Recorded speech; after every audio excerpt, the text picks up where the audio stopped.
Hi guys, it's Rainwalker here. Most of you know me as Ryan C. Struthers, which as of filming is still my legal name.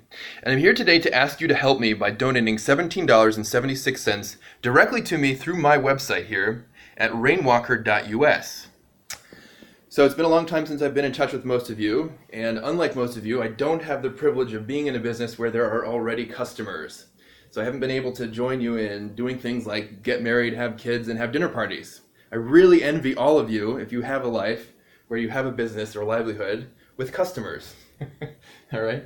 So I'm going to tell you a little bit about myself and how I discovered my fundamental theory of human mental health, which is the first thing that I'm going to use your donations to fund and to finish. I always knew that I wanted to be a politician, certainly in college, if not before. And I distinctly remember watching Bill Clinton's last State of the Union address and thinking to myself, wow, I'd sure like to be able to give a speech like that without this underdog mentality. Okay? So this summer, hopefully in July, what I'd like to do for you is to release a political speech, even though I have no complete college degree or even official office, and I'm going to call that the Winter Mouse Address. Okay? What happened on the way to becoming a politician? It's a great question. A funny thing happened on the way, okay? I was not able to graduate college because I couldn't find a way, in spite of my considerable intelligence, to manage my time well enough to get the coursework done at an appropriately challenging school. All right, and so that's how I discovered the Rainwalker fundamental theory of human mental health. Okay? Now, that's what I'm going to give a little bit of a talk about today, and then we'll have to get to the other things in future. So here we go. Basically, here's what happened. When I failed out of college, well, I guess I first dropped out of college. I then went to the psychologists and psychiatrists looking for help. You know, why was I having trouble managing my time? Why was it difficult for me to get sleep? And why was I doing something which is called pressured speech? Okay? And for 4 years, I listened to the advice of the psychologists and the psychiatrists. I did the drugs for a little while. And then, after I found that nothing was changing, I stopped doing the drugs and stopped going to therapy. And I went searching on my own. And I took off in my search from a position of having read a book by Dr. Antonio Damasio called Descartes' Error. And the essence of the book, as far as I was interested, was that human beings who have desirable decision-making behavior, time management skills, and appropriate social behavior are able to link emotions to their thoughts. Okay? So Dr. Damasio was talking about physically brain-damaged people. When I went into the psychiatrist, he had me go through a brain scan, and he found that there was no obvious structural damage to my own brain. But I still was sure that there were similarities between my own behavior and the behavior of the physically brain-damaged human beings. Okay, so that was my starting point. Now, I'm going to give a lot more background to the theory now, but to keep this video short, I'm just going to go through an outline of what my Rainwalker's fundamental theory of human health, mental health is really about. Okay? It starts with this. In my model, my hypothesis, the human abstract intellectual abilities were all built upon an earlier social engine room. Now, a big part of being social is being emotional, okay? What this says, basically, is that in evolution, I have come to believe that an empty social mimicry, meaning not particularly intellectual, not particularly conscious, not particularly linguistic, empty mimicry, we socially imported emotional information qualification. That's really important. I should probably write the word in there. Information qualification. And here, import doesn't mean importance, like a big deal. It means literally like bringing into the country. Right? So what I'm hypothesizing here is that in evolution, our human ancestors learned, first of all, to import social information. Okay, and then upon that brain, we then built our abstract and intellectual capabilities. So this is emotional information qualification.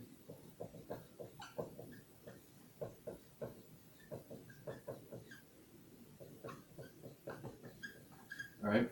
Now, over the years, many thousands of you have listened to me talk about my theory, particularly as I believe facial expressions are important.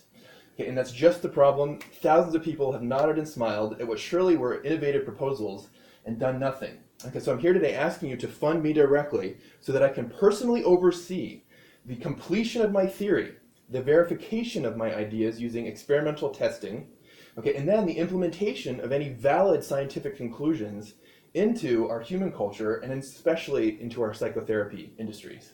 Okay, so to go on, my theory of human mental health is very, this is very important in my theory. We have to be very careful about facial expressiveness and then what I call vagal vulnerability.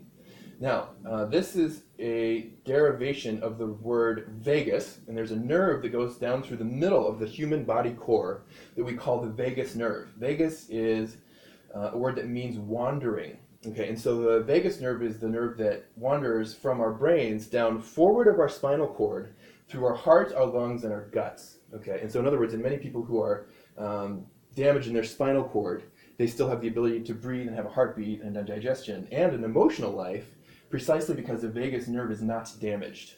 Okay.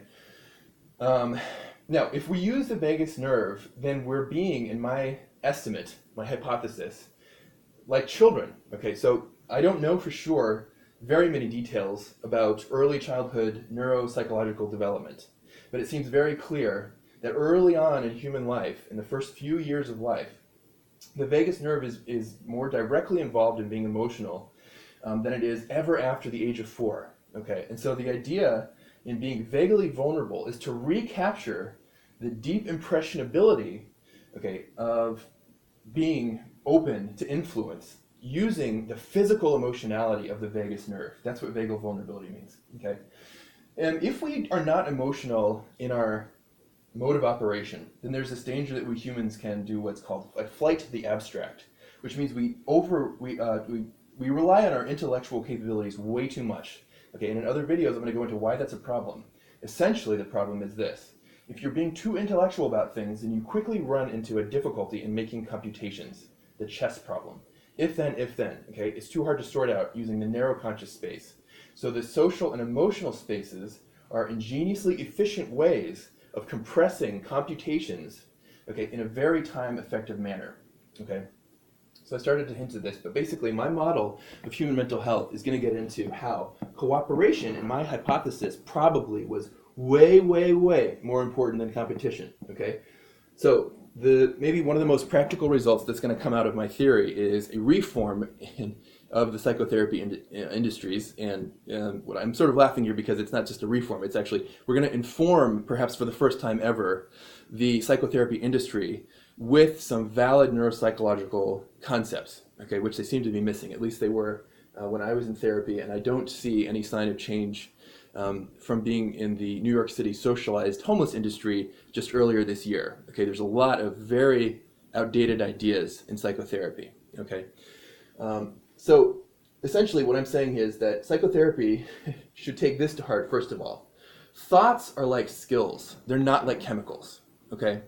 So to some degree, trying to treat mental illness with either so-called recreational drugs like marijuana or even pharmaceutical drugs may be just as foolish as trying to get better at playing soccer by drinking orange juice. Okay? Now I want you to work with your therapists, and we need to reform the culture together, and I remind everybody that this is just a hypothesis at this point. Okay, but that's where it's coming from. Okay, because as we become more socially and emotionally literate, and we use those kinds of techniques in our conversational skills, then we're basically using our minds with skill, okay, which is far more precise and detailed and complex than just pushing a bunch of chemicals into the brain and hoping that's going to make some big change. Okay, so this therapy method that I'm going to propose is what's called a careful conversation. And these are just the steps that I would recommend everyone follows as they seek to become more mentally healthy, actually, and it's by using facial expressiveness and basically what I call this vagal vulnerability. Okay.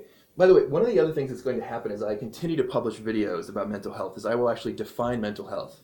So at the time of filming in late June 2017, go ahead and Google mental health and see if you can pin down a positive or affirmatively worded definition of what mental health is. Okay, I'm expecting you're going to find some pretty vague answers. All right, so that's all for today, guys. I just want to point out what's going to come next here.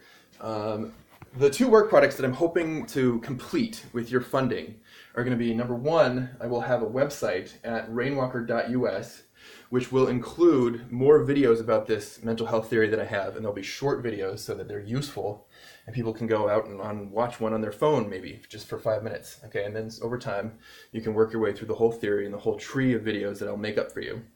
And that way we can get this theory finished, we can get it verified, and we can get it implemented. Okay, and second of all, If you donate $17.76 to me through my website, you're going to empower me to put together a formal research proposal, okay, complete with scientific papers that I have done research in as plausibility evidence, so that I can then approach the real scientists who have funding and staffs, okay, and ethical ways of testing out neuroscientific and psychological ideas, okay, and then they can go ahead and take over to make sure that my ideas and my proposals here are actually valid.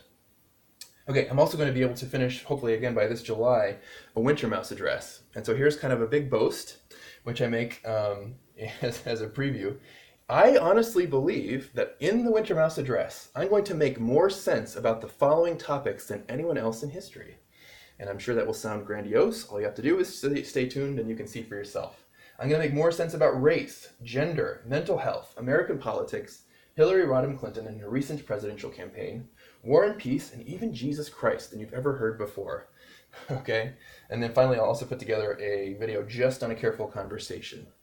All right, guys, so that's been Rainwalker with an 11 or 12 minute long video here asking you to go to rainwalker.us and support me directly with a contribution through my PayPal donate button of $17.76. Thanks very much for your attention. God bless you. Rainwalker out.